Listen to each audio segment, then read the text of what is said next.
Aku selalu mengira diriku adalah pemeran utama dalam drama romantis yang sempurna. 5 tahun menikah dengan Dito, suamiku yang tampan dan mapan, serta kehadiran Maya, adik kandungku yang kukasihi, membuat rumah ini terasa seperti surga yang tak mungkin terjamah badai. Aku punya segalanya, cinta, keluarga, dan kedamaian. Namun kedamaian adalah topeng paling indah bagi sebuah kehancuran. Malam itu, seharusnya aku hanya membuatkan teh hangat untuk Dito. Tapi di meja nakas, mataku membeku pada layar ponselnya. Notifikasi pesan masuk dari nomor asing, berisi 2 kata yang sangat sederhana. Sampai jumpa lagi. Bukan kata-katanya yang membuatku menggigil, tapi emotikon hati berwarna ungu di belakangnya. Emotikon yang selalu dipakai Maya. Sejak detik itu, hidupku bukan lagi romansa. Itu adalah thriller psikologis yang kejam. Kecurigaan yang kucoba tepis, perlahan berubah menjadi bukti dingin. Aroma permen karet mint favorit Maya di ruang kerja Dito. Kebohongan yang tersusun rapi tentang proyek klien asing. Lalu pemandangan yang menghantamku. Dito dan Maya, adik kandungku, masuk bersama ke sebuah apartemen rahasia. Pengkhianatan yang paling menyakitkan bukan hanya saat aku tahu mereka berbagi ranjang, tapi saat aku menemukan kebenaran yang jauh lebih gelap. Mereka bukan sekadar berselingkuh. Mereka berdua, 2 orang paling berharga dalam hidupku, sedang bersekongkol merencanakan sesuatu yang lebih kejam. Mengambil semua aset yang kubangun dan menghancurkanku secara finansial. Namun, puncaknya terjadi di rumahku sendiri. Aku menemukan sebuah pintu tersembunyi, sebuah ruangan rahasia di balik lemari buku. Ruangan tempat mereka mengunci diri, merencanakan kebahagiaan mereka di atas penderitaanku. Saat aku membuka pintu itu, aku tahu, aku tidak hanya akan kehilangan suami dan adikku, tapi aku akan kehilangan diriku. Dan kini, di tengah semua kehancuran, aku harus bertarung sendirian. Bukan hanya demi harga diri dan hartaku, tapi demi janin berusia 2 bulan yang tumbuh di perutku. Janin yang nasibnya kini ada di tangan 2 pengkhianat licik itu. Aku harus menjadi istri paling bodoh di mata mereka, sambil menjadi mata-mata paling cerdas yang berjuang untuk menyelamatkan satu-satunya cinta sejati yang tersisa, anakku. Inilah kisahku. Kisah tentang bagaimana seorang istri yang tersakiti bangkit dari puing-puing rumah tangganya, melawan kejahatan terencana yang melibatkan suami dan adik kandungnya sendiri. Aku selalu percaya, akulah wanita paling beruntung di dunia ini. Namaku Riana, dan duniaku berputar pada 2 poros utama. Dito, suamiku yang hangat dan selalu berhasil membuatku tertawa, serta Maya, adik kandungku yang kukasihi, yang selalu kuanggap seperti anak sendiri. Dito dan aku menikah 5 tahun lalu, sebuah pernikahan yang bagi banyak orang sempurna. Dito adalah arsitek sukses, penyabar, dan selalu punya cara manis untuk merayakan hal-hal kecil. Setiap pagi, dia tak pernah lupa membuatkan kopi pahit kesukaanku. "Kopimu, bidadariku," katanya setiap kali, disertai senyum tulus yang membuatku merasa semua masalah di luar sana tak berarti. 3 tahun belakangan, rumah kami semakin ramai setelah Maya pindah untuk melanjutkan kuliah di kota ini. Maya, adikku yang baru berusia 20 tahun, adalah versi ceria diriku 10 tahun lalu. Aku menyayangi Maya lebih dari apapun. Aku ingin ia sukses, jadi aku tak keberatan jika Dito sesekali membantu membimbingnya dalam urusan akademis, mengingat Dito lebih berpengalaman. Malam itu, seperti malam-malam lainnya, aku merasa tenang. Aku sedang merapikan meja makan setelah kami bertiga menghabiskan makan malam yang diselingi canda tawa. Maya menceritakan dosennya yang galak, dan Dito dengan sabar memberi saran. "Maya, kamu harus lebih fokus, tapi jangan khawatir. Kak Dito siap jadi mentor pribadimu," kata Dito sambil mengusap kepala Maya dengan lembut. Sebuah gestur yang saat itu kulihat murni seperti kasih sayang seorang kakak ipar. Maya tersenyum manis sekali. Setelah itu Dito pamit ke ruang kerjanya untuk menyelesaikan revisi mendesak. Maya bilang ia ingin mencuci piring sebentar sebelum tidur. Aku masuk ke kamar kami, hatiku penuh kebahagiaan. Aku punya suami yang gentle, dan adik yang penurut. Sebuah keluarga kecil yang penuh cinta. Aku mengambil ponsel dan berniat mengirim pesan manis pada Dito, menanyakan apakah dia butuh teh. Tapi pesan itu tak jadi kukirim. Mataku tak sengaja menangkap pantulan layar ponsel Dito yang tergeletak di atas meja nakas. Ada notifikasi pesan masuk dari nomor yang tidak kukenal. Isinya hanya 2 kata, tapi membuat senyumku langsung membeku. Sampai jumpa lagi. Pesan itu datang pukul 00.05 dini hari, saat seharusnya Dito ada di rumah. Bukan isi pesannya yang aneh, tapi pengirimnya menggunakan emotikon hati berwarna ungu. Emotikon yang sangat sering digunakan Maya. Tubuhku mendadak dingin. Aku mencoba menepisnya. Tidak, itu pasti hanya kebetulan. Tapi getaran cemas itu sudah mulai menjalar. Aku menutup mata. Tidak ada yang salah, Riana. Tidak ada yang salah. Bisikku pada diri sendiri, mencoba meyakinkan hati yang mulai bergetar hebat tanpa alasan. Apa yang akan dilakukan Riana setelah melihat pesan misterius dengan emotikon hati ungu itu? Apakah kecemasan Riana hanya perasaan berlebihan, atau justru awal dari sebuah kehancuran? Aku menutup mata. Tidak ada yang salah, Riana. Tidak ada yang salah. Bisikku pada diri sendiri, mencoba meyakinkan hati yang mulai bergetar hebat tanpa alasan. Namun, kepalaku dipenuhi adegan film thriller yang tidak pernah kuharapkan menjadi kenyataan. Emotikon hati ungu itu terus menari-mari di benakku, mengolok-olok kebahagiaan 5 tahunku. Aku bergegas menuju ruang kerja Dito, berniat menghapus keraguan ini dengan sebuah pelukan hangat. Pintu ruang kerjanya sedikit terbuka. Dari celah sempit itu, aku melihat Dito duduk di depan laptop, tapi tatapannya tidak fokus pada layar. Tangannya memegang ponsel, mengetik sesuatu dengan senyum samar yang asing bagiku. Senyum yang tidak pernah kulihat saat ia menatapku. "Sayang, butuh teh?"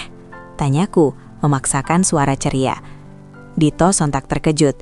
Gerakannya sangat cepat, refleksnya mengagetkan. Ia langsung meletakkan ponselnya, menutup layar laptop, dan memutar kursi menghadapku. Raut wajahnya berubah total, dari santai menjadi tegang. "Oh, Riana, kenapa belum tidur?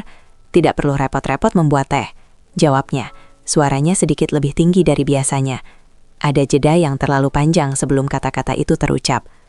"Aku hanya ingin memastikan kau tidak bekerja terlalu keras," kataku, melangkah maju. Aku melirik ke meja kerjanya. Selain laptop yang tertutup, ada secari kertas berisi sketsa yang tidak biasa, sebuah desain interior apartemen studio minimalis. "Desain siapa ini, sayang? Kita tidak sedang mendesain apartemen, kan?" tanyaku sambil berusaha meraih kertas itu. Dengan kecepatan yang sama seperti saat ia menutup laptop, Dito menahan tanganku dan menarik kertas itu menjauh. "Itu?" "Proyek baru dari klien asing. Konsepnya masih rahasia. Jangan disentuh, ini masih draft sensitif." Sikap protektifnya terasa mencekik.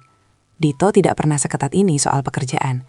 Biasanya, dia akan dengan bangga menceritakan setiap detail proyeknya padaku. "Baiklah, aku percaya padamu," kataku, walau tenggorokanku terasa sakit. Saat aku berbalik, pandanganku jatuh pada keranjang sampah di sudut ruangan. Aku melihat gulungan tisu bekas dan sebotol kecil air mineral. Tapi yang menarik perhatianku adalah sebuah bungkusan permen karet mint yang baru saja dibuang. Permen karet mint. Seumur hidup kami, Dito tidak pernah suka permen karet mint. Dia selalu memilih rasa bubble gum. Aku langsung teringat.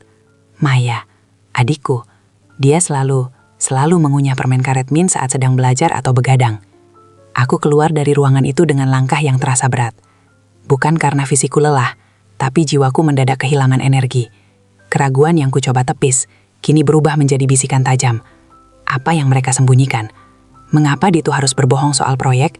Dan kenapa permen karet mint Maya ada di ruang kerjanya tengah malam? Aku tahu, mulai malam ini, aku tidak akan bisa tidur nyenyak lagi. Aku harus mencari tahu, demi menyelamatkan rumah tangga dan hatiku. Aku harus mulai mengawasi 2 orang yang paling kucintai di dunia ini. Kecurigaan Riana semakin kuat. Akankah ia langsung bertanya pada Dito atau Maya?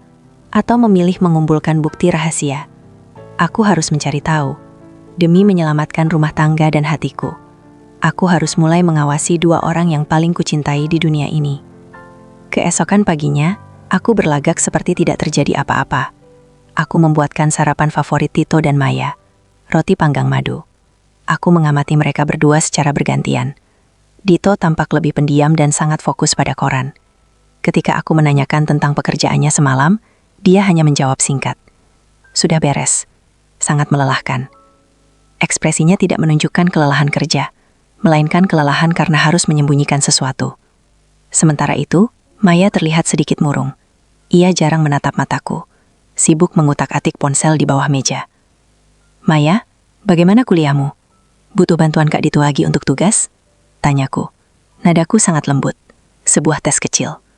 Maya mengangkat wajahnya, sedikit terkejut. Ah, tidak Kak, sudah beres kok. Kak Dito sudah bantu kemarin di perpustakaan kampus.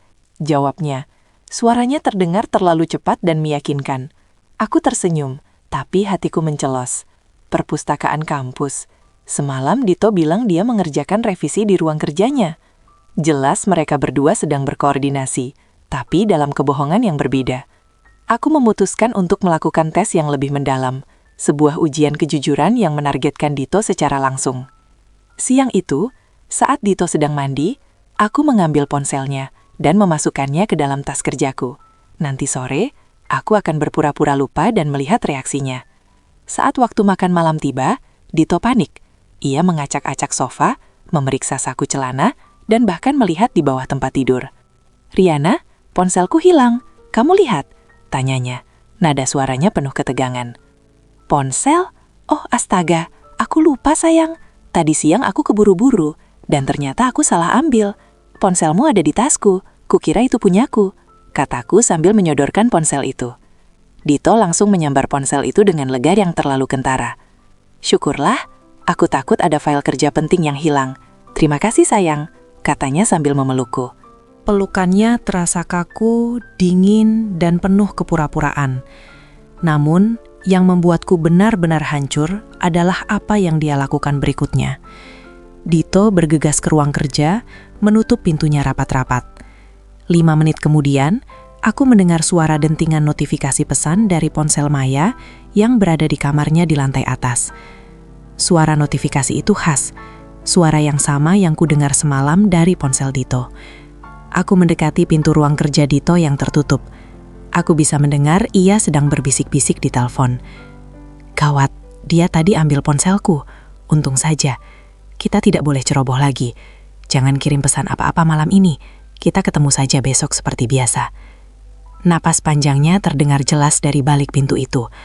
Aku menyandarkan kepalaku ke daun pintu. Air mataku menetes tanpa suara. Aku tidak butuh lagi emotikon hati ungu, permen karet min, atau alasan palsu tentang proyek klien. Suara Dito yang khawatir dan bisikan rahasianya sudah cukup. 2 orang paling berharga dalam hidupku, suamiku dan adik kandungku, sedang bersekongkol.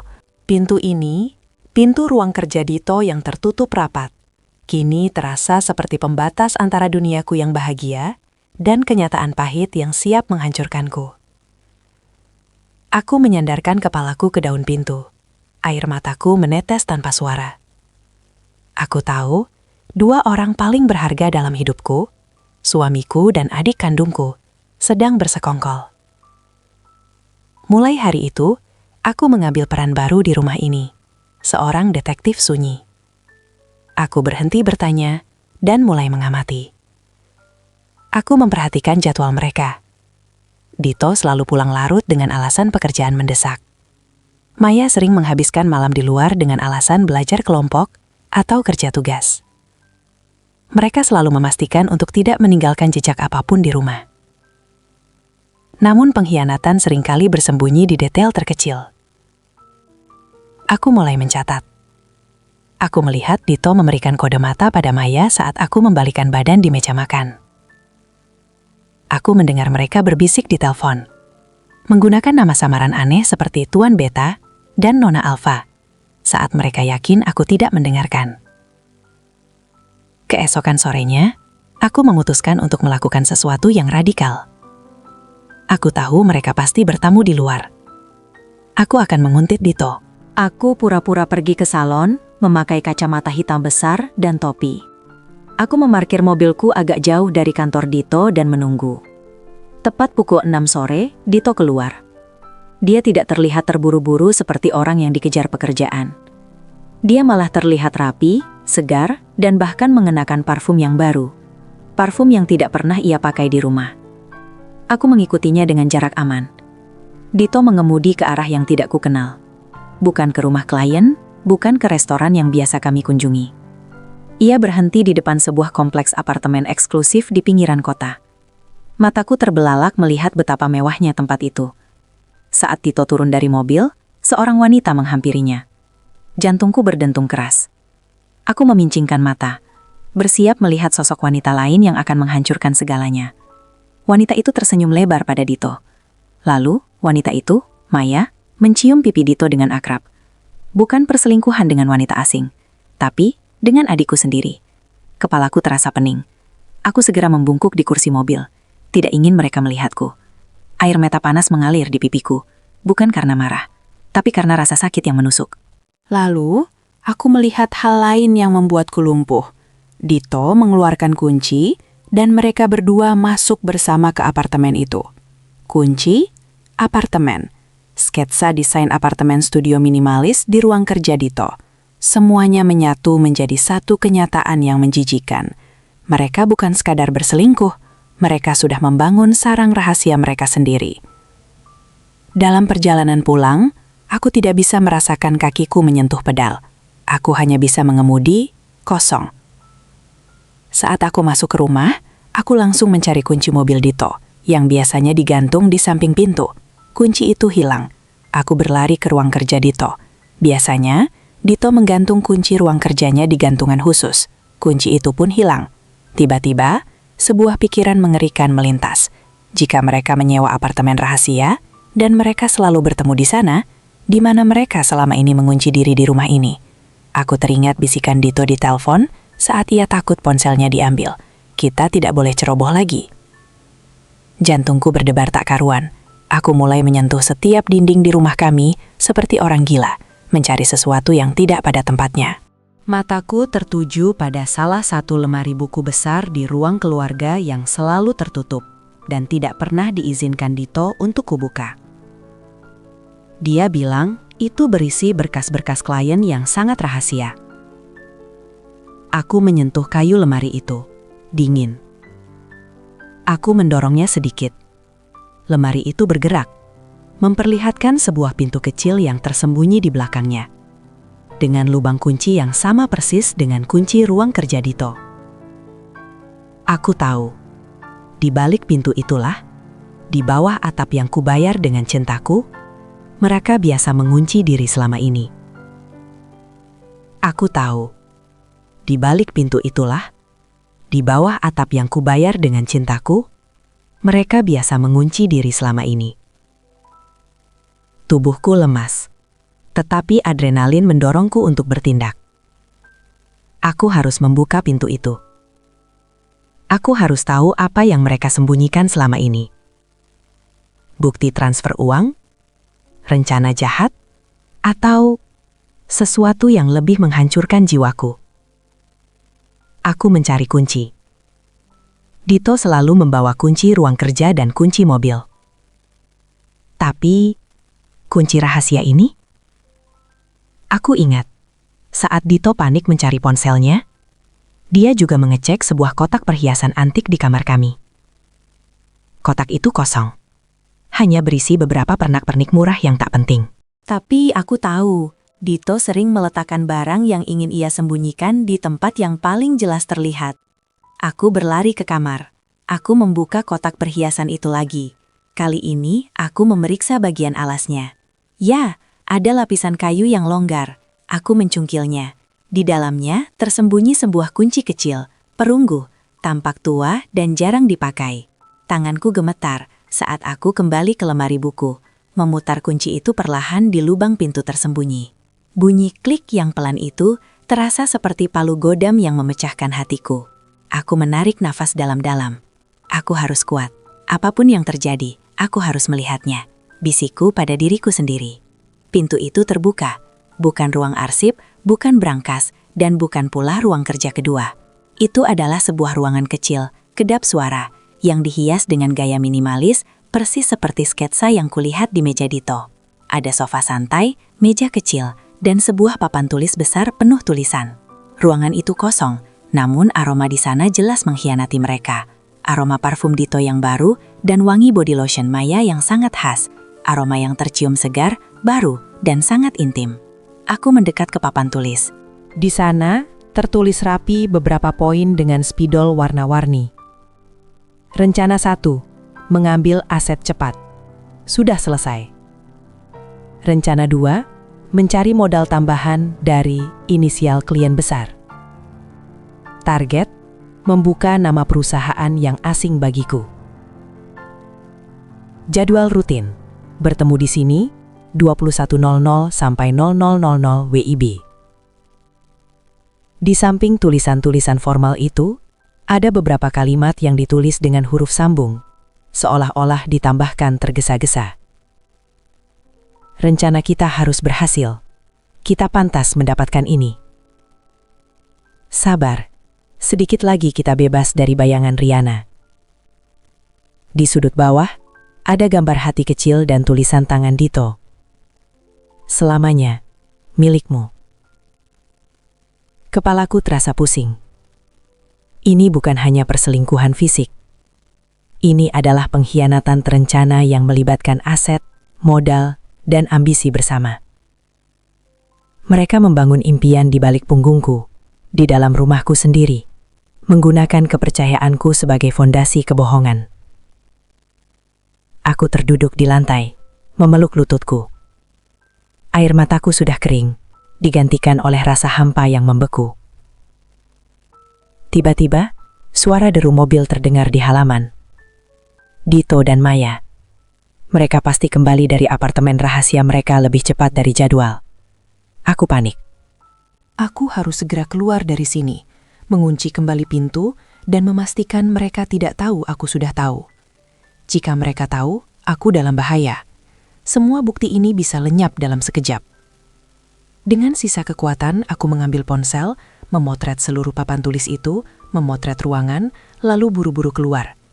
Aku mengunci pintu dan meletakkan kembali kunci perunggu itu ke tempatnya semula. Saat aku berlari menaiki tangga, aku mendengar suara pintu depan terbuka. Aku sudah bilang, Dito, dia tidak mungkin curiga, kata suara Maya, terdengar riang. Tentu saja aku khawatir, Riana itu pintar, balas Dito. Langkah kaki mereka semakin mendekat. Aku harus bersembunyi. Aku cepat-cepat masuk ke kamar mandi, mengunci pintunya, dan menyalakan keran air. Aku terengah-engah, jantungku berdetak secepat alarm bahaya. Aku menyentuh layar ponselku. Foto-foto pengkhianatan itu ada di sana, menjadi satu-satunya bukti nyata bahwa aku tidak gila. Bukti bahwa suamiku dan adik kandungku sedang merencanakan sesuatu yang jauh lebih besar dan mengerikan daripada sekedar hubungan gelap. Riana berhasil mendapatkan bukti yang sangat penting, tapi dia dikejar waktu. Bagaimana Riana akan menggunakan bukti ini untuk melindungi dirinya? Dan apa rencana besar mereka sebenarnya? Foto-foto pengkhianatan itu ada di sana. Menjadi satu-satunya bukti nyata bahwa aku tidak gila. Bukti bahwa suamiku dan adik kandungku sedang merencanakan sesuatu yang jauh lebih besar dan mengerikan daripada sekadar hubungan gelap. Aku menghabiskan waktu di kamar mandi, membiarkan air keran mengalir seolah-olah aku sedang mandi. Padahal aku hanya mencengkram ponselku erat-erat. Aku menghapus metadata lokasi dari foto-foto itu, menyimpannya di cloud terenkripsi, dan menghapus semua jejak dari galeri utama. Aku tahu, jika Dito atau Maya tahu aku telah membuka ruangan rahasia itu, hidupku akan menjadi taruhan. Rencana mereka di papan tulis, terutama poin mengambil aset cepat, membuatku ngeri. Aku harus melindungi diriku sendiri dan segala yang kumiliki, sebelum mereka bertindak. Aku keluar dari kamar mandi dengan wajah yang berusaha kusetujui. Lama sekali mandinya, sayang, sapa Dito dengan senyum yang terasa seperti topeng. Ia sedang duduk di sofa, menonton berita. Iya, airnya agak dingin, jawabku datar. Maya keluar dari kamarnya di lantai atas, membawa laptop. Kak, aku pinjam flash disk di ruang kerja ya. Tugas kelompok mendesak, katanya. Matanya sedikit menghindari tatapanku. Aku mengamati ekspresi mereka. Mereka berdua begitu lihai memainkan peran pasangan dan adik ipar yang polos. Aku merasa mual. Tentu Maya, pakai saja, kataku, sambil berusaha menelan rasa sakit di kerongkongan. Saat Dito lengah, Aku mengirimkan semua bukti itu kepada satu orang yang paling kupercayai, yang juga seorang pengacara andal, sepupuku, Karina. Pesan ke Karina, Karina, ini Riana, tolong simpan semua foto ini. Jangan pernah buka atau bahas sampai aku hubungi lagi. Ini tentang Dito dan Maya. Aku dalam bahaya. Aku butuh nasihat hukum secepatnya. Setelah mengirim pesan itu, hatiku sedikit lega. Setidaknya ada saksi dan ada perlindungan di luar sana. Malam itu Dito memaksaku untuk makan malam berdua di restoran mewah. Aku tahu ini adalah bagian dari sandiwara mereka untuk meredakan kecurigaanku. Sepanjang makan malam, Dito berbicara manis tentang masa depan kami. Sayang, aku sedang berjuang keras untuk masa depan kita. Sebentar lagi, kita akan kaya raya. Semua ini demi kamu, katanya sambil menggenggam tanganku. Genggaman itu terasa menjijikan. Aku tahu dia berjuang, tapi bukan demi kita. Dia berjuang demi mereka. Aku menatapnya dengan senyum palsu. Aku tahu, Dito. Aku percaya kamu adalah suami yang paling baik di dunia ini. Saat kami kembali ke rumah, Maya sudah menunggu, berpura-pura mengantuk di sofa. Syukurlah kakak sudah pulang. Aku tadi sudah tidur, tapi terbangun karena rindu, kata Maya sambil memelukku erat. Pelukan itu terasa seperti lilitan ular. Saat itu, aku membuat keputusan penting. Aku tidak akan konfrontasi. Konfrontasi hanya akan membuatku rentan. Aku akan berakting. Aku akan menjadi istri dan kakak yang paling percaya dan paling bodoh. Tujuanku sekarang bukan hanya mengungkap rahasia mereka, tetapi juga mendapatkan keadilan. Aku tidak hanya ingin mereka mengakui perselingkuhan, aku ingin memastikan mereka tidak bisa mengambil apapun dariku. Aku harus mengumpulkan lebih banyak informasi, terutama tentang rencana mengambil aset cepat dan nama perusahaan yang asing bagiku, yang tertulis di papan rahasia. Pagi menjelang, dan aku menatap pantulan diriku di cermin. Mata bengkak dan wajah pucat. Aku senyum pada bayanganku, sebuah senyum penuh tekad. Kalian akan bermain di panggung sandiwara, Dito dan Maya? Baiklah, aku akan menjadi penonton yang paling sabar sampai tirai panggung itu kubuka sendiri, bisikku. Konflik awal selesai. Riana kini memiliki bukti dan pelindung, Karina. Sekarang, Riana memiliki tujuan jelas, mengungkap detail rencana keuangan Dito dan Maya. Apa langkah berani yang akan Riana ambil untuk mendapatkan informasi sensitif itu? Kalian akan bermain di panggung sandiwara, Dito dan Maya? Baiklah, aku akan menjadi penonton yang paling sabar sampai tirai panggung itu kubuka sendiri, bisikku. Aku tahu, jika aku ingin mengetahui detail tentang rencana mengambil aset cepat dan nama perusahaan yang asing bagiku, aku harus meretas dunia digital Dito. Sebagai arsitek, semua data finansial dan perencanaan bisnisnya pasti tersimpan di laptop kantornya atau di server cloud tertentu. Masalahnya, Dito punya kebiasaan mengganti kata sandi setiap bulan dan selalu menggunakan autentikasi 2 faktor. Sulit sekali menembusnya. Aku merencanakan aksiku. Aku harus mendapatkan waktu sendiri di ruang kerja Dito saat Dito dan Maya tidak ada di rumah. Pagi itu, aku pura-pura mendapat kabar mendesak dari ibuku di luar kota dan harus segera menjenguknya. Dito, aku harus pulang hari ini. Ibu mendadak sakit. Mungkin aku akan menginap 1 malam saja, kataku, memasang wajah cemas. Dito tampak terkejut, tapi dengan cepat ia memasang wajah simpati. Ya Tuhan, kenapa mendadak sekali? Perlu aku antar? Tidak usah sayang, aku naik kereta saja. Aku tahu kamu sibuk dengan proyek klien asing itu, ujarku, menekankan kata proyek dengan senyum. Dito dan Maya mengantarku sampai ke teras, memberi pelukan berpisahan yang terasa sangat palsu. Aku melihat kelegaan di mata mereka saat aku pergi. Mereka pasti sudah membayangkan bisa menikmati rumah itu untuk diri mereka sendiri atau menghabiskan malam di ruangan rahasia. Aku mengemudi menjauh, tapi hanya berputar-putar di sekitar kompleks. Aku mematikan GPS ponselku, memarkir mobil di sebuah minimarket terdekat, dan menunggu dengan sabar. 2 jam kemudian, aku melihat mobil Dito melaju cepat meninggalkan rumah. Tak lama, motor Maya menyusul ke arah yang sama. Mereka pasti menuju ke apartemen rahasia mereka. Inilah kesempatanku. Aku kembali ke rumah. Udara terasa dingin dan sepi. Aku masuk ke ruang kerja Dito. Bau parfum Dito dan mint dari Maya masih samar tercium. Aku menyalakan komputer desktop Dito, yang jarang ia matikan total. Aku mencoba beberapa kata sandi lama, tapi nihil. Aku beralih ke laci meja. Aku mencari-cari antara pulpen dan kertas. Aku menemukan sebuah catatan kecil. Catatan itu berisi serangkaian angka 0927 dan nama panggilan lama, Ririku. Aku tahu, Ririku adalah nama panggilan sayang yang ia berikan padaku saat kami masih pacaran, tapi sudah lama tidak ia gunakan. Dan 0927 adalah tanggal kami pertama kali bertemu. Jantungku berdebar. Aku mengetik kombinasi sandi itu. Access granted. Aku segera mencari folder yang berhubungan dengan proyek rahasia. Aku menemukan folder bernama Alpha Inti Project. Isinya bukan desain arsitektur, melainkan proposal bisnis, surat-surat pendirian perusahaan, dan yang paling membuatku terkejut, dokumen pengalihan saham. Mereka sedang mendirikan perusahaan baru. Dito dan Maya adalah direktur dan komisaris utama.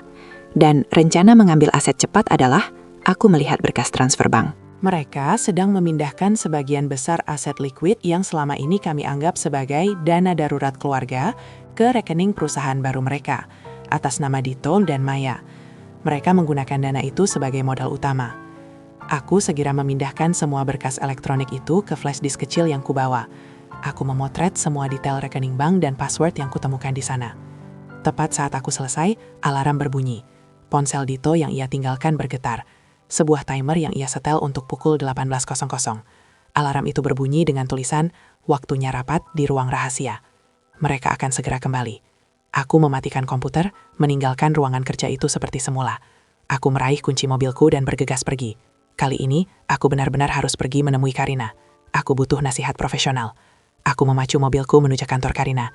Aku harus berhadapan dengan pengkhianatan ini. Bukan hanya sebagai istri, tapi sebagai pihak yang harus diselamatkan secara finansial. Di jalan, ponselku bergetar. Pesan dari Dito. Pesan dari Dito. Sayang, kamu sudah sampai di sana. Kenapa tidak angkat teleponku? Aku mulai cemas. Kabari aku ya, aku sedang di rumah sendiri, merindukanmu. Aku membaca pesan itu, dan aku tidak lagi merasakan sakit. Hanya kejijikan yang dingin. Aku membaca pesan Dito yang penuh kepalsuan, dan aku tidak lagi merasakan sakit. Hanya kejijikan yang dingin. Aku memacu mobil menuju kantor sepupuku, Karina. Kantor Karina, seorang pengacara spesialisasi hukum korporasi, terasa seperti benteng keamanan bagiku. Saat aku masuk, aku tidak lagi berhadapan dengan drama rumah tangga, melainkan dengan profesionalisme yang dingin dan logis. Karina menyambutku dengan wajah tegang. Dia sudah membaca pesan dariku dan melihat sekilas foto-foto yang kukirimkan. Riana, tarik napas, katanya lembut, sambil menyodorkan segelas air putih. Aku sudah melihat yang kamu kirim. Ini bukan sekadar perselingkuhan biasa. Ini penipuan terencana. Aku menyerahkan flash disk merisi semua data yang kucuri dari komputer Dito. Karina segera membukanya dan memeriksa satu persatu berkas Alpha Inti Project. Matanya yang tajam membaca setiap detail dokumen pendirian perusahaan dan transfer aset. Dito itu arsitek, tapi dia sangat pandai bermain di area abu-abu hukum.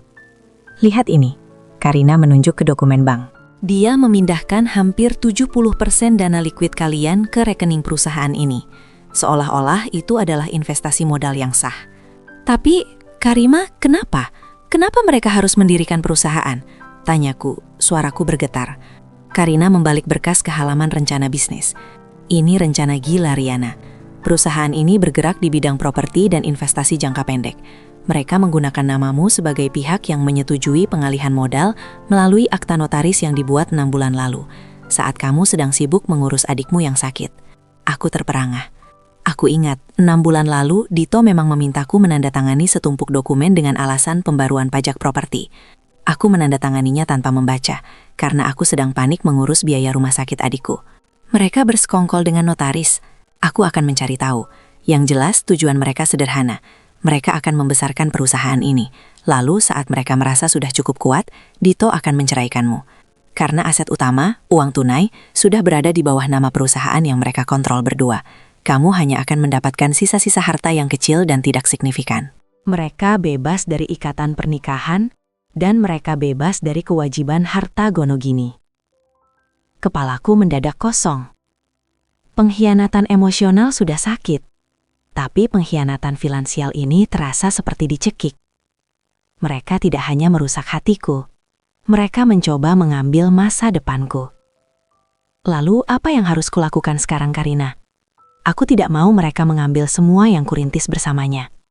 Kataku, air mata mendesak keluar. Karina memegang tanganku dengan mantap. Kita tidak bisa konfrontasi.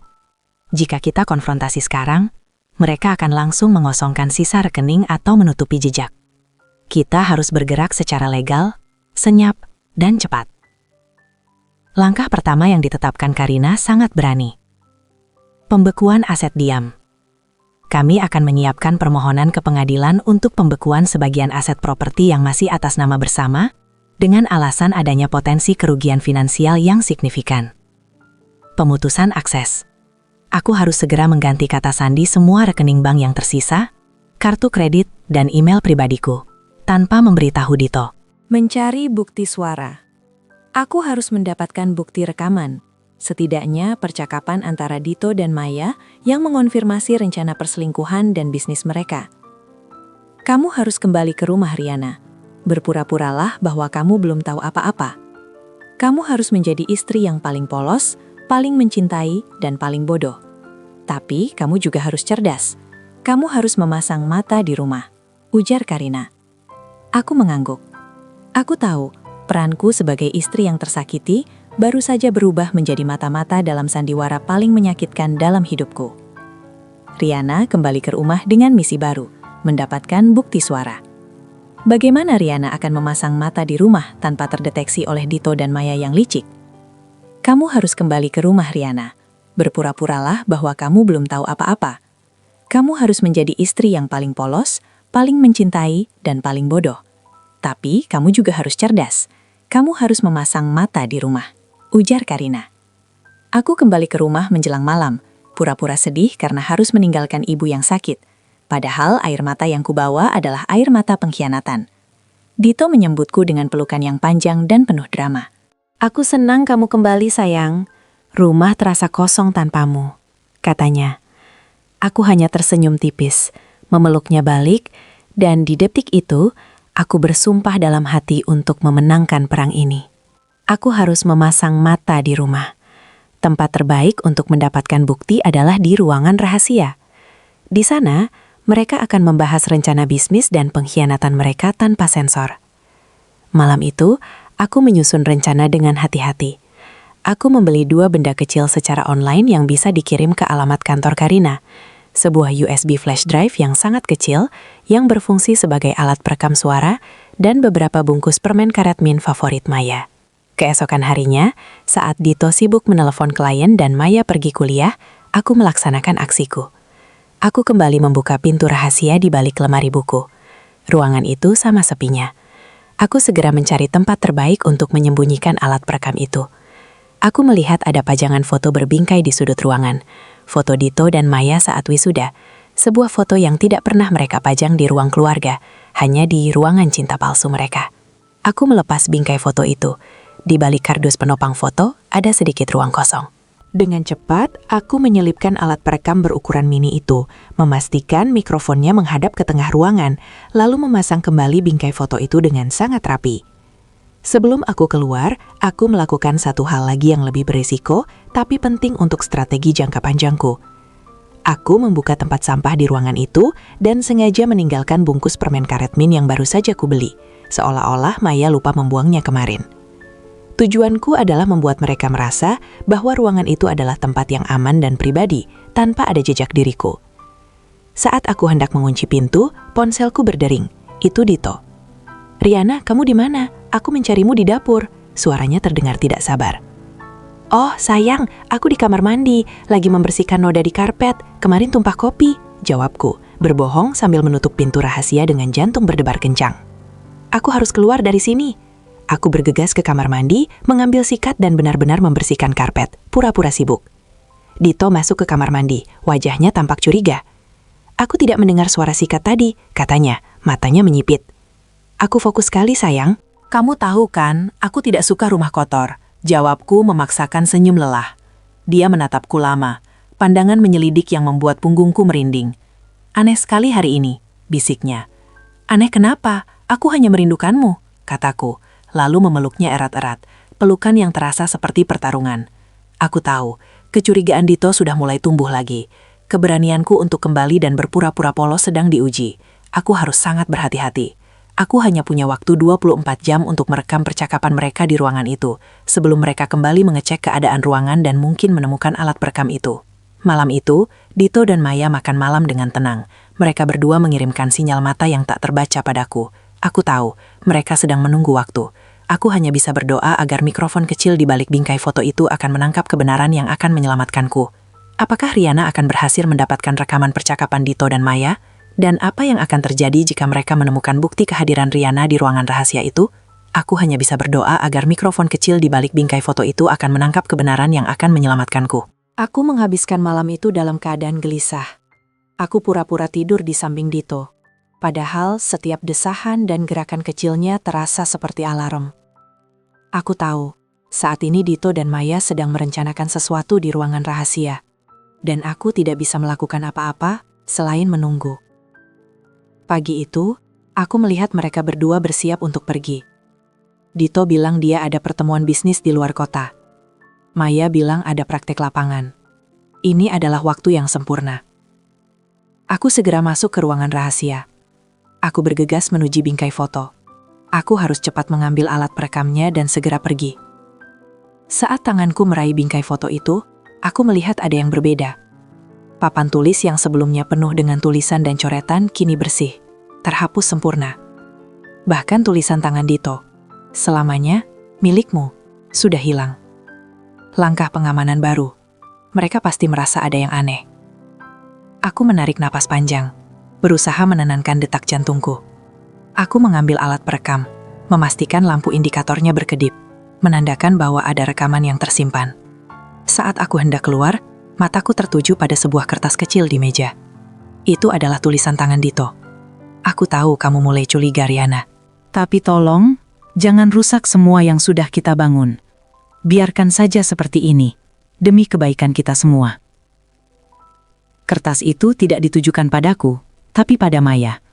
Sebuah pesan peringatan agar Maya lebih berhati-hati. Namun, di bawah kertas itu, ada sejarik kertas lain yang ditujukan langsung kepadaku. Sebuah kartu ucapan lama yang kami gunakan saat ulang tahun pernikahan pertama kami. Di balik kartu itu, Dito menulis dengan huruf tegak yang elegan. "Aku tahu kamu telah masuk ke ruangan ini. Aku tahu kamu mengambil sesuatu. Berhentilah, Riana. Jika kamu berani membuka rahasia ini, kamu akan kehilangan semua orang yang kamu cintai. Termasuk anak kecil yang selalu kuimpikan, yang nasibnya ada di tangan kita." Ancaman. Dito tidak hanya tahu, dia sudah membuat jebakan psikologis. Ancaman ini tidak menyinggung fisik, tapi menyasar orang yang paling kusayangi di dunia, selain Maya, yang aku bahkan belum sempat kusebutkan. Itu adalah jerat paling menyiksa. Aku merasakan ketakutan yang dingin menjalari tulangku. Siapa yang ia maksud? Orang tuaku? Atau anak kecil yang selalu kuimpikan? Aku mengabaikan teror itu sejenak. Aku harus mengamankan rekaman ini. Aku segera keluar dari rumah dan langsung menuju Karina. Di kantor Karina, kami mendengarkan rekaman itu. Kualitasnya cukup jernih. Suara Maya berbisik. "Kita harus segera menyelesaikannya. Aku takut Karyana mulai." Suara Dito tegas. "Dia tidak akan tahu. Kita sudah ganti password dan menghapus papan tulisnya. Tapi aku ingin kamu lebih berhati-hati saat bersamanya. Aku tidak mau rencananya gagal." Suara Maya, "Kalau begitu, kapan kita bisa mematenkan Alpha Inti Project? Modal kita sudah lebih dari cukup berkat pengalihan yang kakak urus." Suara Dito, "Beri aku waktu seminggu lagi. Setelah itu, kita akan mengajukan gugatan cerai secara resmi. Kita akan bilang Riana yang menelantarkan. Dia akan hancur dan tidak akan mendapatkan apa-apa selain sebagian kecil dari aset properti yang tidak bisa kita sentuh." Karina dan aku saling pandang. Bukti ini, rekaman suara Dito yang secara jelas menyebutkan rencana bisnis, pengalihan aset, dan rencana perceraian palsu, sudah lebih dari cukup. "Riana, kita sudah punya semua. Kita bisa mengajukan gugatan balik sekarang juga," kata Karina, lega. Namun, aku teringat ancaman Dito di kartu ucapan itu. Kamu akan kehilangan semua orang yang kamu cintai, termasuk nama orang yang paling Riana sayang. Aku tidak bisa, Karina. Dito sudah tahu aku tahu. Dia meninggalkan pesan ancaman. Dia menyebutkan nama seseorang yang sangat berharga yang nasibnya ada di tangannya, ujarku, menunjukkan foto kartu ucapan itu. Karina mengerutkan dahi. Siapa orang itu, Riana? Kita harus tahu ancaman ini seberapa nyata. Aku menunduk. Ini adalah rahasia yang bahkan belum kupatakan pada Dito dan Maya. Sambil menahan tangis, aku berbisik. Orang yang paling kucintai yang nasibnya ada di tangannya adalah calon anak kami. Aku belum sempat memberitahu Dito dan Maya. Aku sedang hamil. Aku menunduk. Ini adalah rahasia yang bahkan belum kukatakan pada Dito dan Maya. Sambil menahan tangis, aku berbisik. Orang yang paling kucintai yang nasibnya ada di tangannya adalah calon anak kami. Aku belum sempat memberitahu Dito dan Maya. Aku sedang hamil. Karina terdiam. Wajahnya yang tegar seketika menunjukkan keprihatinan yang mendalam. Pengkhianatan Dito dan Maya kini memiliki konsekuensi biologis yang sangat rentan. Ya Tuhan, Riana, sudah berapa lama? Tanya Karina. Suaranya sangat hati-hati. Baru 2 bulan. Aku baru tahu beberapa hari sebelum lihat pesan emotikon ungu itu. Aku berencana memberitahu Dito saat ulang tahun pernikahan kami bulan depan. Jelasku, rasa sesal membanjiri hati karena kebahagiaan itu kini berubah menjadi ancaman. Karina menarik napas panjang. Ini mengubah segalanya. Dito tidak tahu. Tapi, bagaimana dia bisa mengancam sesuatu yang dia tidak ketahui? Aku berpikir keras. Dito adalah pria yang selalu merencanakan segalanya, termasuk masa depan. Dia tahu betapa aku mendambakan anak. Mungkin dia hanya menebak atau menggunakan kalimat umum yang sangat menyakitkan. Tapi ancaman itu terasa nyata di tengah kehamilanku. Aku menatap Karina dengan putus asa. Jika aku melawan, dia akan marah dan mungkin akan melakukan hal ekstrim yang bisa membahayakan kondisiku. Tapi jika aku diam, aku akan kehilangan semua yang kumiliki. Dan anak ini akan lahir tanpa aset dan dibawa bayang-bayang ayah pengkhianat dan bibi yang tega. Kita tidak boleh membiarkan Dito dan Maya menang, Riana. Tapi kita juga harus melindungi janinmu. Tegas Karina. Gugatan balik harus tetap berjalan, tapi kita akan menyimpannya. Sekarang, kita harus fokus pada keselamatanmu dan anakmu. Karina menyarankan 3 opsi yang semuanya terasa membebani hatiku. Opsi diam, membahayakan finansial. Aku kembali ke rumah, diam dan pura-pura tak tahu apa-apa. Menunggu Dito menceraikan, lalu baru melawan di pengadilan. Risiko, aset keluarga habis dikuras, dan janin stres karena drama berkepanjangan. Opsi konfrontasi, membahayakan kehamilan. Aku membuka semua bukti rekaman dan pengalihan aset di depan Dito dan Maya. Risiko, kemarahan Dito yang tidak terkontrol bisa mengancam keselamatan fisik dan emosional janin. Opsi kabur, pilihan paling sulit. Aku meninggalkan rumah tanpa jejak, menyembunyikan kehamilan dan keberadaanku, lalu mengajukan gugatan dari tempat rahasia. Risiko, aku harus berjuang sendirian tanpa dukungan, dan Dito bisa menuduhku melarikan diri untuk membenarkan gugatannya. Semua pilihan terasa gagal. Semua usaha yang kulakukan, mengintai, merekam, mengumpulkan berkas, berujung pada kenyataan pahit bahwa aku kini harus memilih antara keadilan finansialku atau keselamatan calon anakku. Karina, aku tidak bisa menghadapi mereka sambil hamil. Aku tidak sanggup melihat wajah mereka lagi. Bisikku. Air mata tumpah membasahi pipiku. Kalau begitu, kamu harus pergi, kata Karina. Kamu harus menghilang. Biarkan aku yang mengurus gugatan pembekuan aset dari sini. Kamu fokus pada diri sendiri. Aku menarik napas panjang, memejamkan mata. Kabur, menghilang dari rumahku sendiri, dari kotaku sendiri, dari semua yang kubangun. Itu adalah satu-satunya pilihan yang menjamin keselamatan janinku, tapi juga yang paling menyakitkan. Aku harus hidup dalam pelarian demi anakku. Baiklah Karina, aku akan pergi malam ini. Aku akan menghilang tanpa jejak. Tapi aku mohon, jangan biarkan mereka mengambil 1 rupiah pun dari hak anakku. Kataku, suaraku sudah berubah dari istri yang tersakiti, menjadi seorang ibu yang berjuang. Baiklah Karina, aku akan pergi malam ini. Aku akan menghilang tanpa jejak. Tapi aku mohon, jangan biarkan mereka mengambil 1 rupiah pun dari hak anakku. Kataku. Malam itu, aku kembali ke rumah dengan hati hancur, namun pikiran yang sangat tajam. Aku harus berakting dengan sempurna. Hingga detik terakhir aku meninggalkan rumah ini. Dito dan Maya ada di ruang keluarga, menonton TV. Aku melewati mereka, memasang wajah lelah. "Kalian tidak ke ruang rahasia malam ini?" tanyaku santai, sambil berjalan ke kamar. Dito menoleh. "Tidak sayang, proyek sedang santai. Aku ingin menghabiskan waktu denganmu," jawabnya. Suaranya terasa hangat, membuatku ingin muntah. Di kamar, aku mulai berkemas. Bukan koper besar, melainkan sebuah tas ransel kecil dan satu koper ukuran kabin yang tidak mencolok. Aku hanya membawa dokumen penting, uang tunai secukupnya, dan beberapa pakaian. Aku meninggalkan semua perhiasan dan barang mewah yang bisa menimbulkan kecurigaan jika hilang. Aku juga harus meninggalkan jejak palsu. Dito tahu aku punya obsesi untuk membersihkan rumah saat stres. Aku memutuskan untuk membersihkan rumah secara berlebihan. Aku mulai membersihkan seluruh kamar mandi, mencuci piring, menyetrika pakaian Dito untuk seminggu ke depan, bahkan membersihkan lemari buku, termasuk bagian depan pintu rahasia, hingga berkilauan. Semua itu kulakukan dengan senyum palsu saat Dito dan Maya sesekali melintas. "Riana, kamu baik-baik saja? Kamu terlihat sangat energik," tanya Dito, terlihat sedikit tidak nyaman dengan kegiatanku. "Iya, sayang." Aku hanya ingin meninggalkan rumah ini dalam keadaan bersih total. Mumpung besok aku mau ke rumah ibu lagi. "Aku titipkan rumah ini ya," kataku. Aku sengaja menyebutkan aku akan ke rumah ibu lagi besok pagi. Padahal aku tahu itu hanya alasan palsu yang akan membuat mereka berdua lega. Tepat pukul 2 dini hari, saat Dito dan Maya sudah terlelap, aku memulai langkah terakhir. Aku menulis sebuah surat pendek dengan tulisan tangan yang sengaja kusam. Isi surat itu adalah, "Dito, aku merasa perlu waktu untuk sendiri. Aku merasa sangat stres belakangan ini. Aku pergi ke rumah Bibi Leni di Kota Lama.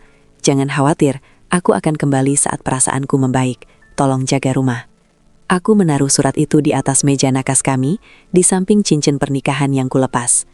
Dengan melepaskan cincin, aku mengirimkan pesan yang ambigu. Aku sedang marah dan butuh jarak. Aku menatap wajah Dito yang sedang tidur. Wajah yang dulu kuanggap sebagai surga, kini terasa seperti topeng. Aku menyentuh perutku yang mulai terasa sedikit membuncit. "Kita akan pergi, nak. Kita harus kuat," bisikku.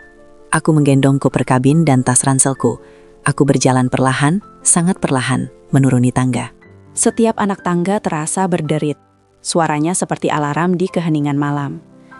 Saat aku sampai di pintu depan, aku melihat sepatu Maya yang tergeletak di rak. Aku merasakan gelombang kesedihan yang tak tertahankan. Ini adalah adikku. Bagaimana ia bisa tega melakukan ini padaku? Aku membuka pintu depan tanpa suara, menguncinya dari luar, lalu berjalan seolah-olah aku sedang bepergian untuk urusan kantor. Aku menyusuri jalanan yang gelap menuju halte bus jarak jauh. Aku tidak tahu kemana aku akan pergi. Yang jelas, bukan ke rumah Bibi Leni. Aku akan naik bus terjauh dari kota ini, menuju tempat yang tidak pernah ada dalam rencana Dito. Di halte bus, aku mengirim satu pesan terakhir kepada Karina. Pesan ke Karina, pukul 03.15.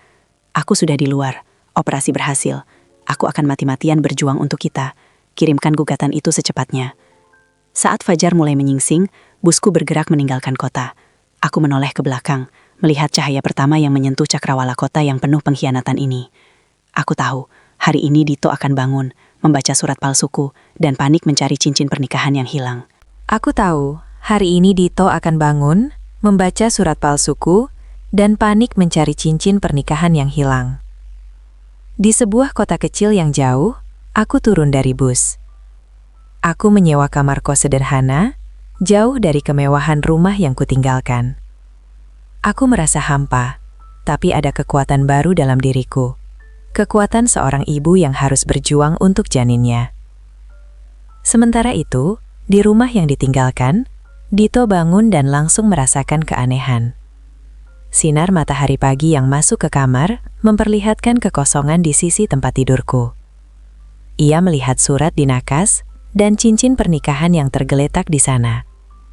Raut wajah Dito langsung berubah tegang. "Astaga, Riana." Dito membaca surat itu cepat-cepat. Dia pergi ke rumah Bibi Leni. Kenapa tidak bilang? Dia segera menelpon ponselku, tapi ponselku sudah kumatikan. Ia mencoba menelpon Bibi Leni, yang tentu saja menjawab dengan bingung bahwa Riana tidak ada di sana. Kepala Dito terasa pusing. Ini tidak sesuai rencana. Rencananya, Riana akan terus di rumah, bodoh, hingga ia mengajukan gugatan cerai palsu. Maya masuk ke kamar, masih mengantuk. Ada apa Kak Dito? Kenapa berisik sekali? Riana pergi, Mai. Dia meninggalkan ini, kata Dito menunjukkan surat dan cincin itu. Maya membaca surat itu.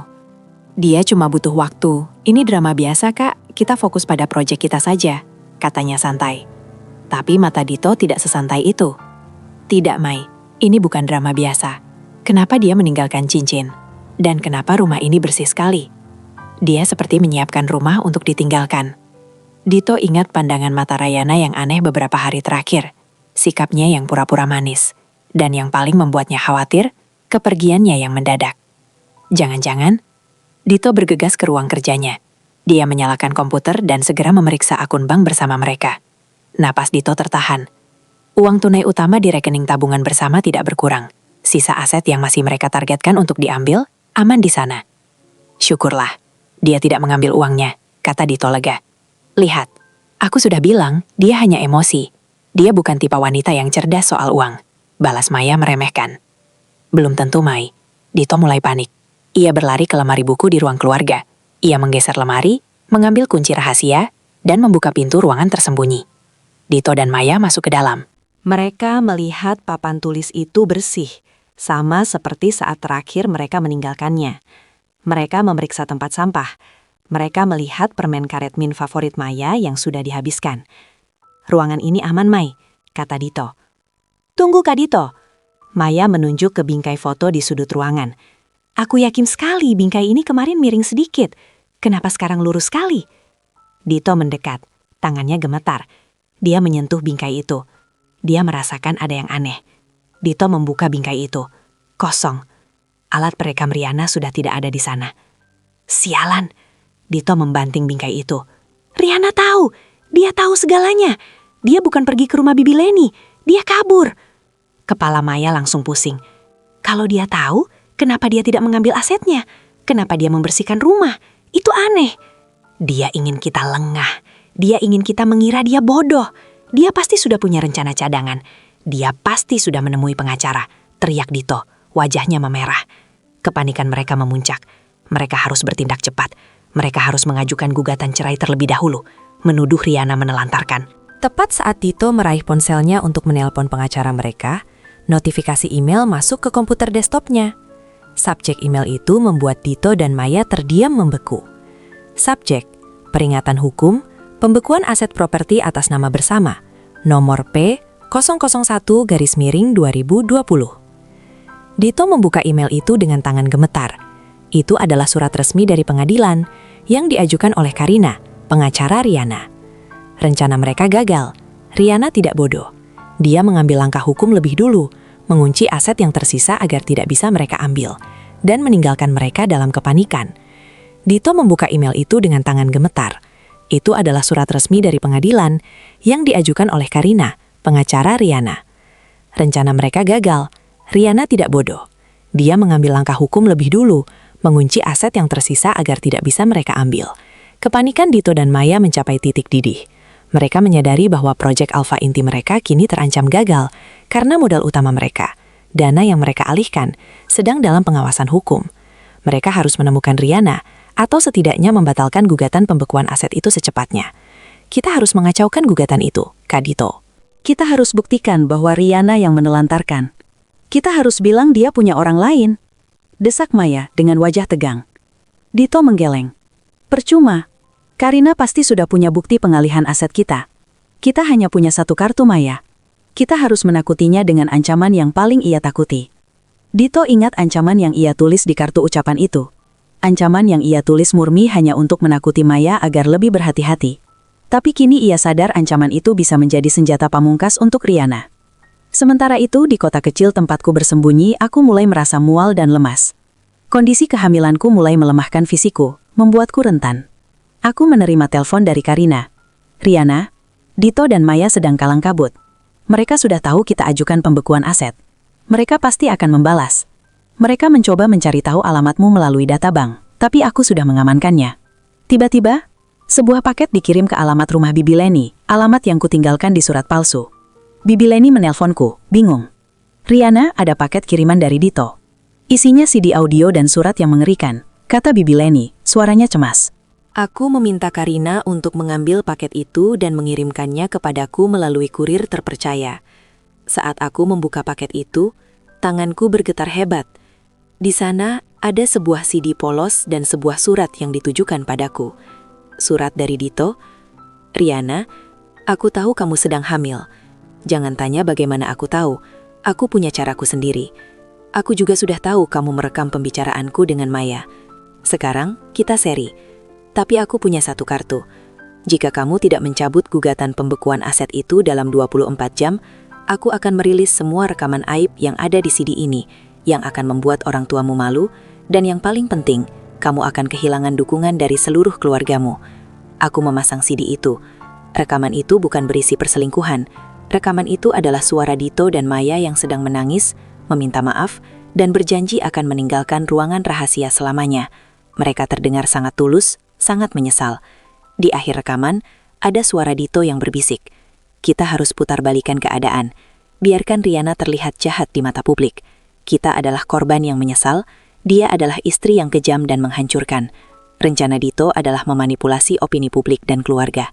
Jika rekaman penyesalan palsu ini beredar, aku yang akan terlihat kejam karena tetap menuntut mereka secara hukum. Apalagi saat aku sedang hamil dan seharusnya damai. Aku bisa kehilangan dukungan emosional dari keluargaku sendiri di saat aku paling membutuhkannya untuk janinku. Ini adalah pilihan terakhir yang paling sulit. Mencabut gugatan. Aku mencabut gugatan pembekuan aset, menyelamatkan reputasiku dan dukungan keluarga, tapi kehilangan semua aset finansial yang menjadi hak anakku. Melanjutkan gugatan. Aku melanjutkan gugatan dan memenangkan aset itu, tapi aku harus siap dicap sebagai istri kejam oleh publik dan beresiko menghadapi trauma emosional dari perpecahan keluarga di masa kehamilan. Aku duduk di lantai kosku, memeluk perutku. Aku tidak bisa membiarkan anakku lahir tanpa harta yang menjadi haknya. Tapi aku juga tidak bisa membiarkannya tumbuh tanpa kasih sayang kakek neneknya, karena reputasi yang dihancurkan oleh aib palsu ini. Aku mengambil ponselku dan menelepon Karina. Suaraku penuh ketegasan. "Karina, aku sudah putuskan. Aku tidak akan mencabut gugatan itu," kataku. "Karina, aku sudah putuskan. Aku tidak akan mencabut gugatan itu," kataku. Karina menarik napas lega di ujung telepon. "Aku tahu kamu kuat, Riana. Tapi kita harus mendahului Dito. Jika dia merilis rekaman penyesalan palsu itu, kita harus siap dengan kebenaran yang jauh lebih mengejutkan." Aku setuju. Jika Dito ingin bermain di panggung opini publik dan emosi, aku akan menunjukkan kartu terkuatku. Karina, saat Dito merilis rekaman aib palsunya, aku ingin kamu merilis rekaman suara asli mereka tentang rencana perusahaan dan pengalihan aset. Dan satu hal lagi, aku menelan ludah. Aku ingin kamu umumkan kehamilan ini secara resmi di depan media, bersamaan dengan gugatan cerai yang kita ajukan. Mengumumkan kehamilan di tengah konflik hukum adalah pertaruhan besar. Ini akan mengekspos janinku pada drama. Tapi ini juga satu-satunya cara untuk membalikan narasi publik. Aku memutuskan untuk tidak lagi bersembunyi. Aku kembali ke kota ini, tinggal sementara di apartemen Karina. Aku harus berada di garis depan, siap menghadapi mereka. 2 hari kemudian, Dito melakukan langkah nekatnya. Ia merilis CD audio berisi rekaman penyesalan palsu itu melalui akun media sosialnya, disertai dengan status yang menyentuh. "Aku hilaf, tapi aku sudah memohon maaf. Istriku yang kucintai meninggalkanku dan adik iparnya, padahal kami sudah bertobat. Aku hanya ingin Riana kembali, kami merindukannya." Dalam hitungan jam, cerita itu viral. Komentar warganet terbelah. Ada yang simpati pada penyesalan Dito, dan ada yang mencaci Riana sebagai istri yang keras hati dan tak kenal ampun. Aku membaca semua komentar itu dengan hati sakit. Aku dihujani pesan kebencian.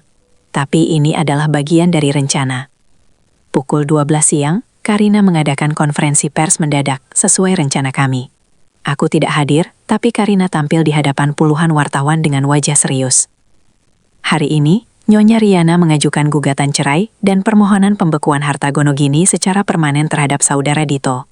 Dan kami memiliki bukti kuat mengenai pengalihan aset senilai miliaran rupiah yang dilakukan saudara Dito dan adik kandung Nyonya Riana, Maya, untuk mendirikan perusahaan gelap, Alpha Inti Project, ujar Karina.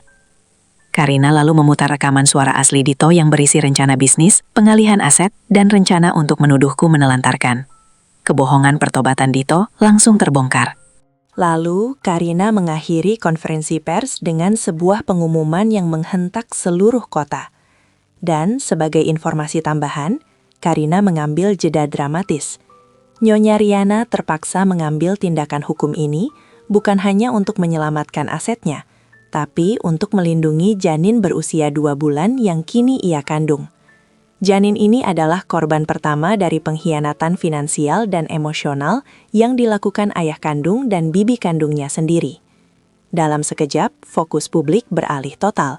Drama perselingkuhan dan penipuan kini menjadi tragedi seorang ibu hamil yang berjuang sendirian. Dito dan Maya langsung menjadi pihak yang paling dicemooh. Ponsel Dito mati karena dihujani telepon dari klien dan kolega yang menuntut penjelasan tentang proyek Alpha Inti yang terancam dibekukan. Pengumuman kehamilan ini membuat Dito dan Maya panik luar biasa. Mereka tidak hanya kehilangan dukungan publik, tapi mereka kini tahu bahwa ancaman mereka di kartu ucapan itu entah bagaimana menjadi kenyataan. Saat aku menonton siaran berita dari kamar apartemen Karina, aku menangis. Bukan karena sedih, tapi karena lega. Aku telah memenangkan pertarungan narasi. Aku telah melindungi janinku dengan keberanian seorang ibu. Pengumuman kehamilan ini membuat Dito dan Maya panik luar biasa. Mereka tidak hanya kehilangan dukungan publik, tapi mereka kini tahu bahwa ancaman mereka di kartu ucapan itu, entah bagaimana, menjadi kenyataan. Dito dan Maya sedang berada di kantor pengacara mereka saat berita konferensi pers Karina meledak. Pengacara mereka langsung mengangkat tangan, menyatakan tidak bisa melanjutkan kasus ini karena bukti rekaman Riana terlalu kuat, dan pengumuman kehamilan telah mengubah Riana dari pihak yang bersalah menjadi korban mutlak. Kalian tidak hanya menyelingkuhi istri, kalian merampok ibu hamil dari dana yang harusnya menjadi hak anaknya. Ini bisa menjadi kasus pidana, bentak pengacara itu. Dito dan Maya keluar dari kantor pengacara itu dalam keadaan hancur. Mereka mencoba menghubungi kolega dan klien proyek Alpha Inti, tapi semua telepon mereka ditolak. Reputasi Dito, yang dibangun selama bertahun-tahun sebagai arsitek terpercaya, hancur dalam sehari. Kita harus membatalkan gugatan cerai. Aku harus bicara dengan Riana. Dia tidak boleh menceraikanku. Dia mengandung anakku, teriak Dito, frustrasi. Percuma Kak Dito. Dia sudah tahu semuanya. Kita hanya akan semakin tenggelam. Balas Maya.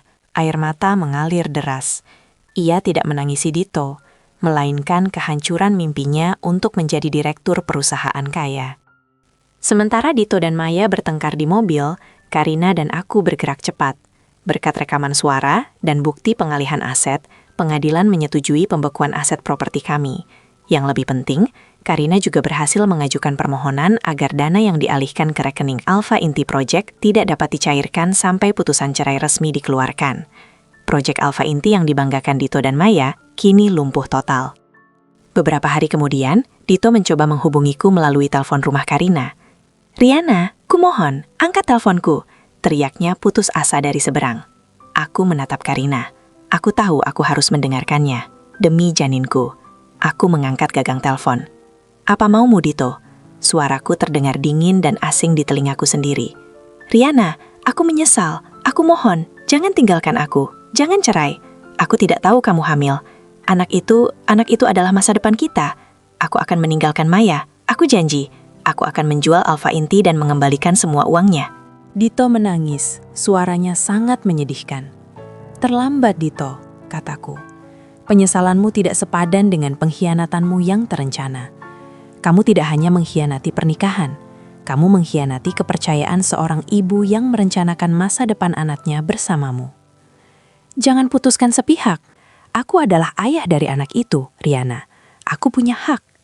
Hakmu sudah hilang, Dito, saat kamu merencanakan kehancuranku bersama adikku sendiri. Kamu memilih Maya dan uangnya. Sekarang, aku memilih anakku dan keadilan." Aku menutup telepon itu, menarik nafas dalam-dalam. Aku tidak lagi merasakan cinta, hanya sisa-sisa trauma yang harus kusikapi dengan tegas. Aku sadar, aku tidak lagi membutuhkan Dito atau uangnya untuk merasa utuh. Aku sudah punya diriku sendiri, dukungan Karina, dan yang paling utama, janin yang harus kulindungi. Aku menoleh ke Karina. Kita lanjutkan gugatan cerai, dan aku tidak mau menerima sepeser pun uang dari hasil Alpha Inti Project. Aku hanya ingin harta yang menjadi hakku dan hak anakku, kataku mantap. Riana berhasil memenangkan pertarungan hukum di babak awal. Bagaimana Riana akan membangun kembali hidupnya dan menemukan happy ending yang ia butuhkan untuk menyambut bayinya?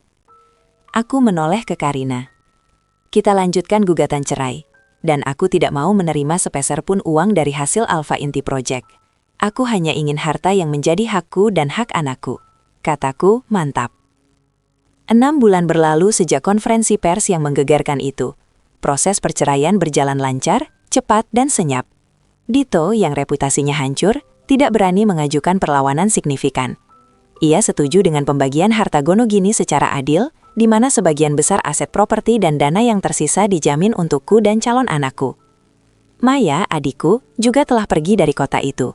Ia keluar dari kuliah dan menghilang, tak sanggup menghadapi sorotan dan cibiran publik yang kini mengenalnya sebagai pelaku pengkhianatan ganda.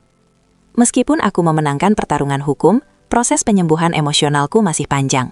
Aku memutuskan untuk pindah ke kota lain, jauh dari rumah yang menyimpan kenangan pahit itu. Aku memulai bisnis kecilku sendiri, menggunakan keahlianku yang selama ini terpendam. Beberapa hari sebelum putusan cerai resmi dimecakan, sebuah paket datang. Isinya adalah surat dari Maya. Surat itu dikirim dari alamat yang sangat jauh.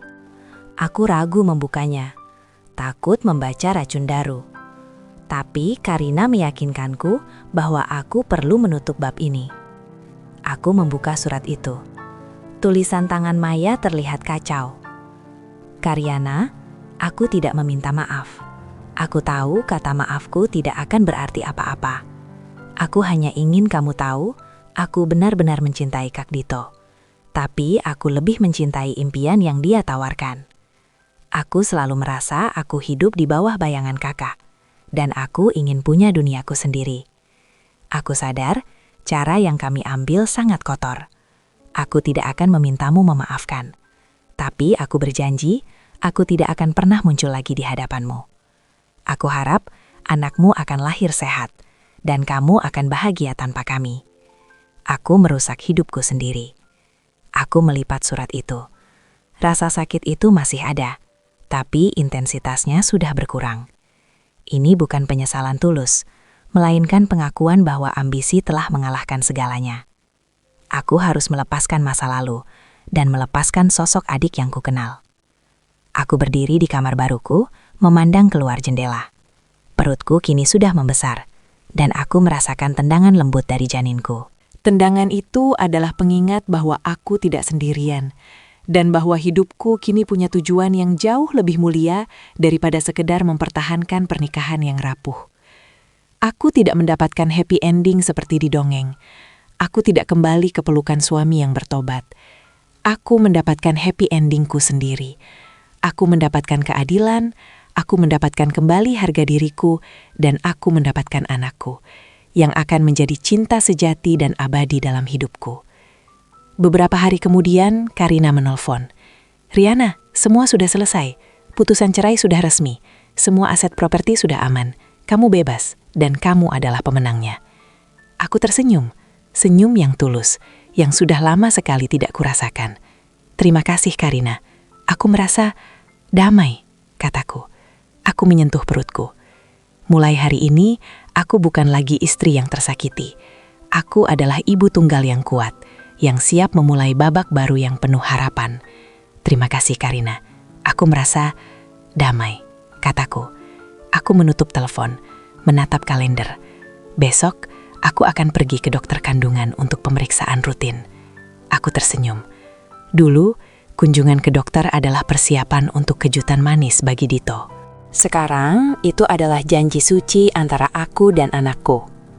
Kehidupan baruku di kota yang sunyi ini terasa lambat, tapi penuh makna.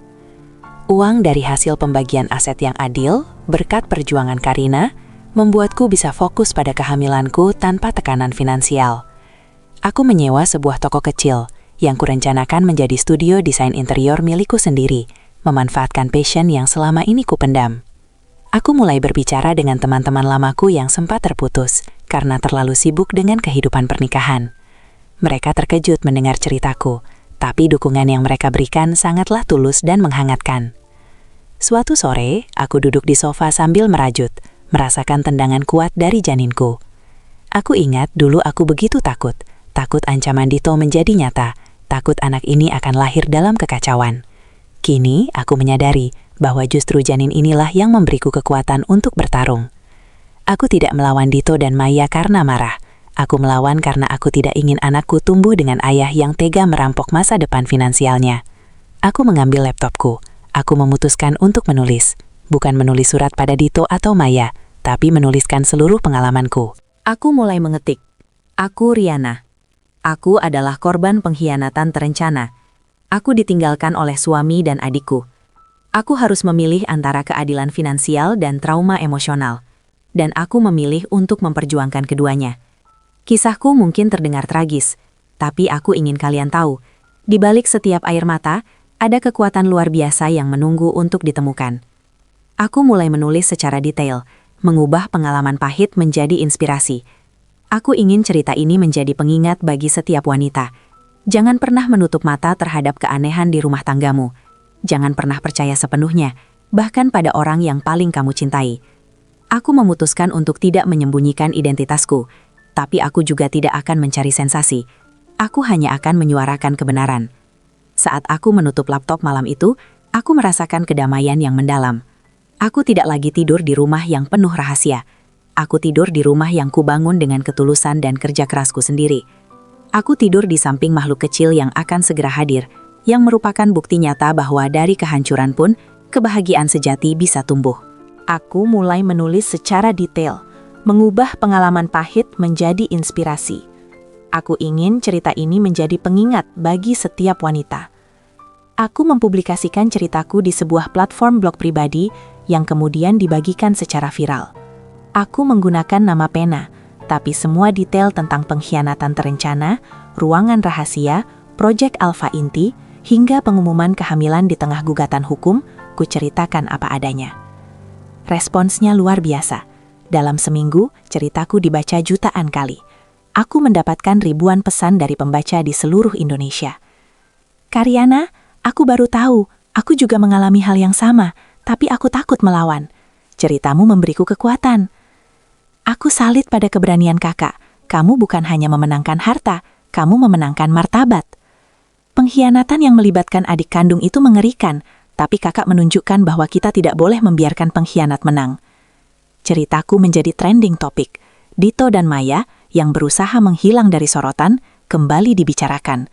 Mereka tidak bisa lagi bersembunyi di balik kebohongan pertobatan, karena kini semua orang tahu aku berjuang untuk anakku. Karina, yang tetap menjadi sahabat dan penasehatku, datang berkunjung. Riana, kamu sudah melakukan hal yang tepat, kata Karina sambil memelukku. Dengan menceritakan ini, kamu bukan hanya menyembuhkan dirimu sendiri, tapi kamu menutup celah bagi Dito untuk bersembunyi. Dia tidak akan berani mengganggu hidupmu lagi. Karina memberiku kabar terbaru tentang Dito dan Maya. Mereka tidak lagi bersama. Mereka saling menyalahkan atas kegagalan proyek Alpha Inti dan kehancuran finansial mereka. Dito kini bekerja di bawah tekanan di perusahaan kecil, sementara Maya benar-benar menghilang. Mereka mendapatkan apa yang pantas mereka dapatkan, Riana. Bukan dari hukuman fisik, tapi dari konsekuensi logis dari keserakahan dan pengkhianatan mereka, ujar Karina. Aku tersenyum miris. Aku tidak ingin mereka menderita, Karina. Aku hanya ingin mereka menjauh. Aku ingin menunjukkan bahwa pengkhianatan, sehalus apapun itu direncanakan, pasti akan terbongkar. Kisahku mengajarkan banyak hal padaku. Aku belajar bahwa cinta sejati bukanlah tentang janji setia yang diucapkan di depan altar, melainkan tentang kesetiaan pada diri sendiri dan nilai-nilai yang kita yakini. Aku belajar bahwa intuisi seorang istri bukanlah kecurigaan berlebihan, melainkan alarm darurat yang harus didengarkan. Aku mengusap perutku yang kian membesar. Perjalanan ini sangat melelahkan, penuh air mata, kepanikan, dan risiko. Namun, aku tidak akan menukar rasa sakit itu dengan kenyamanan hidup dalam kebohongan. Aku mengambil pena, dan di blogku, aku menuliskan sebuah kalimat sebagai pelajaran utama dari cerita ini. Jika kamu merasa ada yang salah, dengarkan hatimu, cari bukti, dan beranilah melangkah keluar. Pintu yang tertutup rapat, entah itu pintu kamar rahasia atau pintu pernikahan, seringkali menyembunyikan kebenaran yang harus kamu hadapi demi masa depanmu sendiri. Aku kini bukan lagi Riana, istri yang terperdaya. Aku adalah Riana, seorang ibu tunggal, pebisnis, dan penyintas yang kuat. Aku mengambil pena, dan di blogku, aku menuliskan sebuah kalimat sebagai pelajaran utama dari cerita ini. Jika kamu merasa ada yang salah, dengarkan hatimu, cari bukti, dan beranilah melangkah keluar.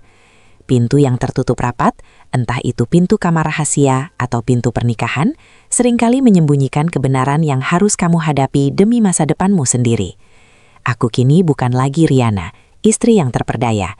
Aku adalah Riana, seorang ibu tunggal, pebisnis, dan penyintas yang kuat. Waktu berlalu dengan cepat, membawa serta musim baru. Aku menjalani sisa kehamilan dalam kedamaian.